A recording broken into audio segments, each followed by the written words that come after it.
90 రోజుల కోర్సు పూర్తి చేస్తే చాలు 100% ప్లేస్మెంట్ సపోర్ట్ తో సాఫ్ట్వేర్ జాబ్ మీ సొంతం. వెంటనే కోడ్ జ్ఞాన్ డెస్టినేషన్ ని సంప్రదించండి.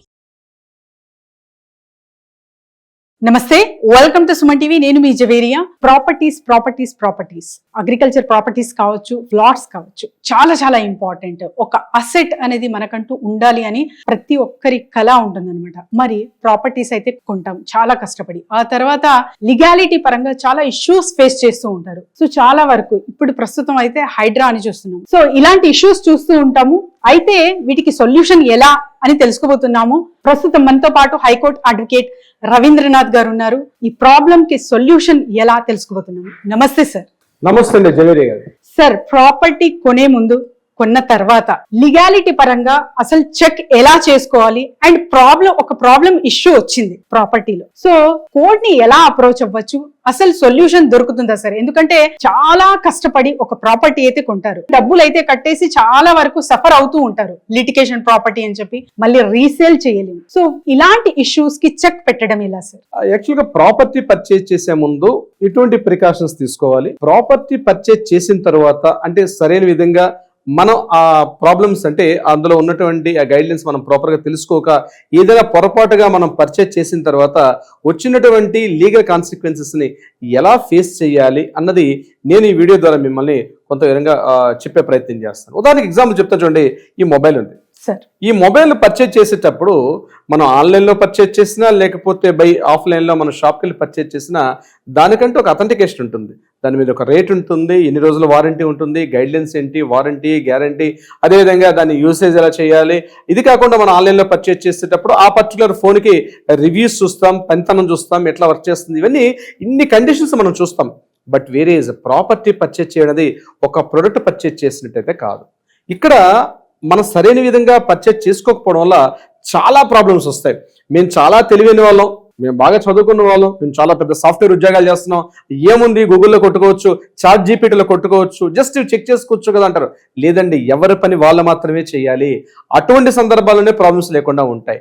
ఉదాహరణకి రీసెంట్గా నాకు వచ్చినట్టు ఒక ఎగ్జాంపుల్ నేను మీతో షేర్ చేసుకుంటాను. ఒక ఆయన బెంగళూరులో ఉంటారు, ఆయన సాఫ్ట్వేర్ ఇంజనీర్, హైదరాబాద్ వ్యక్తి, బెంగళూరులో ఉంటారు. ఆయన కొన్ని కారణాల వల్ల ఆయన కొంచెం సర్ప్లస్ ఫండ్ వల్ల హైదరాబాద్ లో ఒక ప్రాపర్టీని పర్చేజ్ చేశారు. ప్రాపర్టీ పర్చేజ్ చేసేసిన తర్వాత ఏం చేశారు, కొద్ది రోజులు ఒక 1 year అట్లా అయిపోయింది.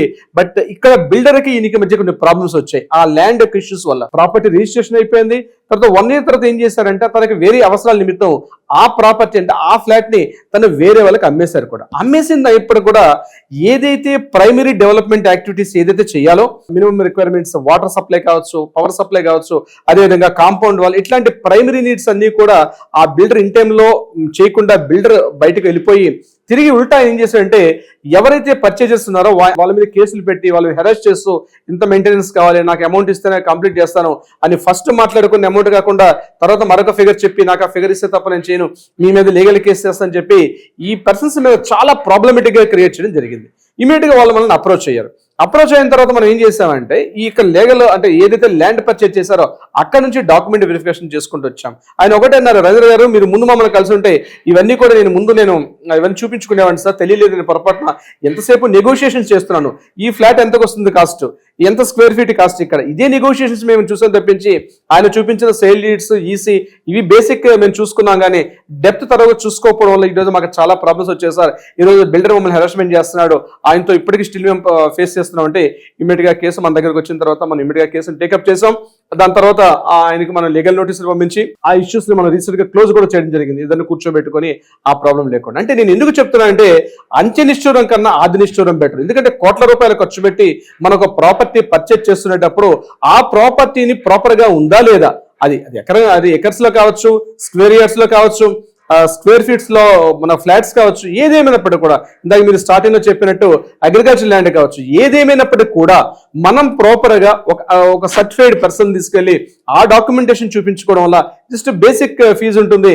బట్ వాళ్ళ థరో అథెంటికేషన్ చేసి ఓకే ఒక ప్రాపర్టీ మీరు తీసుకోవచ్చు అని అన్నప్పుడే మీరు ఆ ప్రాపర్టీ పర్చేజ్ చేయడం వల్ల మీకు చాలా యూజ్ అవుతుంది.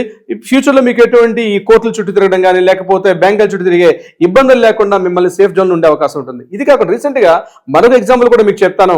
ఒక చాలా ఒక మిడిల్ క్లాస్ ఎంప్లాయ్, ఆయన జస్ట్ ఒక 300 స్క్వేర్ ప్రాపర్టీ కొనుక్కుంటూ పాపం ఆయన ఈఎంఐ దాచుకుంటుంటే ఒక ఫండ్ ఉంటే ఆ అమౌంట్ కొంత పెట్టి అంటే నాకు ఆయన అప్రోచ్ అయ్యాడు. సార్ ఎట్లా చేయాలి సార్ అంటే ముందు ఆ సర్వే నెంబర్స్ ఆ యొక్క ల్యాండ్ వాళ్ళకి డీటెయిల్స్ అని తీసుకోమంటే ఆయన రిజిస్ట్రేషన్ డిపార్ట్మెంట్కి వెళ్ళి ఈసీ తీసుకొచ్చి కూర్చోబెట్టి నాకు బలపడిచ్చాడు.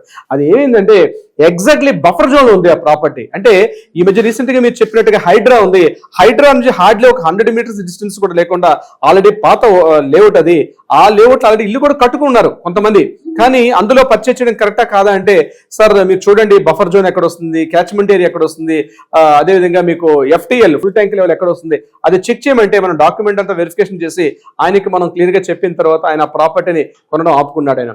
ఎందుకంటే ఆల్రెడీ అక్కడ పర్ స్క్వేర్ 30,000 రూపీస్ ఇంటూ 3,000 చేసుకున్న ఆల్మోస్ట్ మీకు చాలా కాస్ట్ ఉన్నటువంటి ఆ ప్రాపర్టీని ఆయన జస్ట్ ఇమీడియట్ గా ప్రికాషన్ తోటి ఆ ప్రాపర్టీ పర్చేజ్ చేయడం ఆపుకున్నాడు. అంటే నేను చెప్పినటువంటి prevention is the better than cure అన్నట్టుగా ప్రాపర్టీని బిఫోర్ బయింగ్ ఆ ప్రాపర్టీ లీగల్ గా ఆ డాక్యుమెంటేషన్ లీగల్ ఒపీనియన్ తీసుకుంటే 100% మీరు ఎటువంటి ప్రాబ్లమ్స్ లేకుండా అంటే ల్యాండ్ పర్చేజ్ చేసిన తర్వాత జరగబోయే లీగల్ కాన్సిక్వెన్సెస్ కన్నా బిఫోర్ ఆ ప్రాపర్టీని పర్చేజ్ చేసే ముందే లీగల్ డాక్యుమెంటేషన్ వెరిఫికేషన్ చేసుకుంటే, ఎందుకంటే మీరు అడిగిన ప్రతి డాక్యుమెంట్ ల్యాండ్ లార్డ్ ప్రొవైడ్ చేయలేదు అనుకోండి ఇమీడియట్ గా ఆ ప్రాపర్టీని పర్చేజ్ చేయడం స్టాప్ చేయడం. ఆ ప్రాపర్టీ జీపీ హోల్డర్ ఉందా, సేల్ డీడ్ ఉందా, ఈసీలో ఏం కనిపిస్తున్నాయి, అది ఏమైనా బ్యాంక్ లో మార్టిగేజ్ పెట్టుకున్నారా, ఎవరు దానికి ఓనరు, అంతకుముందు ప్రీవియస్ ఏమైనా పట్టాదారు పాస్ పుస్తకాలు ఉంటాయి ఆ పాస్ పుస్తకాలు ఎవరి పేర్లు ఉన్నాయి, ఆ పేర్లు ఉన్నటువంటి భాగ పంపకాలు వీళ్ళకి యాస్టీస్ గా వచ్చిందా లేదా. ఇంకా మనం డెప్త్ లోకి వెళ్ళాలంటే అక్కడ మనం పహానీలు చూస్తాం, ఆంధ్రాలో అడంగల్ అంటారు, ఇక్కడ తెలంగాణలో పహానీ అంటారు, పహానీలు చెక్ చేస్తాం. ఇంకా కాకుండా RORలోకి వెళ్తాం. అంటే లాస్ట్ మనం ఒక 30 years ఆ కంప్లీట్ గా ఆ ప్రాపర్టీకి సంబంధించినటువంటి ఒక కేస్ స్టడీ మొత్తం తరోగా మనం చేస్తాం కాబట్టి చాలా యూస్ఫుల్ అవుతుంది. నేను ఒక్కటే చెప్తున్నాను ఈ వీడియో ముఖం ద్వారా, ప్రతి ఒక్కరు కూడా ఏదైనా ప్రాపర్టీ పర్చేజ్ చేస్తున్నారు అంటే either that is flat or plot or acres land anything ఏదేమైనప్పటికీ కూడా డెఫినెట్ గా మనల్ని అప్రోచ్ అయితే మనం వాళ్ళకి కావాల్సినటువంటి లీగల్ గా సలహా సంప్రదింపులు ఇవ్వగలుగుతాం. జవేరియా గారు ఇన్ డీటెయిల్డ్ గా చాలా చక్కగా చెప్పారు సార్. మరి ఎవరైనా సరే అంటే కొత్తగా ప్రాపర్టీ కొనేవాళ్ళు కానీ ఇలాంటి ప్రాబ్లం ఫేస్ చేస్తున్న వాళ్ళకి కానీ సొల్యూషన్ మీ నుంచి దొరుకుతుందా, అది ఎలా సంప్రదించాలి సార్? కింద స్క్రోల్ అవుతున్న నెంబర్ని కాంటాక్ట్ చేయగలిగితే మన లీగల్ టీం వాళ్ళకి అప్రోచ్ అవుతారు, దానికి సంబంధించిన డీటెయిల్స్ అనేది తీసుకుంటారు. మీ దగ్గర ఉన్న డీటెయిల్స్ కూడా ఏమైనా ఉంటే కూడా వాళ్ళకి హ్యాండ్ ఓవర్ చేయండి. ఇమీడియట్ గా ఒక అపాయింట్మెంట్ తీసుకోండి. ఆ ల్యాండ్ కి సంబంధించినటువంటి ప్రాపర్టీ సంబంధించిన కావచ్చు, ఇతరత ఏదైనా కావచ్చు, సలహా సంప్రదింపులు కావచ్చు, అదేవిధంగా న్యాయ పరిష్కారం దిశగా కూడా ప్రయత్నం చేస్తారు జవేరియా గారు. That's great thing sir. So చూసారు కదండి, ఎవరైనా సరే లక్షల్లో కావచ్చు, కోట్లల్లో కావచ్చు, ప్రాపర్టీని కొనే ముందు ఒక చిన్న అనాలిసిస్, చిన్న వెరిఫికేషన్ అయితే చాలా చాలా ఇంపార్టెంట్. అది కూడా లీగాలిటీ పరంగా. ఎందుకంటే సేఫ్ అండ్ సెక్యూర్డ్ జోన్ లో మనం హ్యాపీగా లైఫ్ లీడ్ చేయాలంటే ఇది కంపల్సరీ అవసరం ఉంటుంది ప్రతి ఒక్కరికి. సో మరి సంప్రదించాలంటే కింద స్క్రోల్ అవుతున్న నంబర్ కి వెంటనే కాంటాక్ట్ చేయండి. Thank you sir. Thank you so much అండి.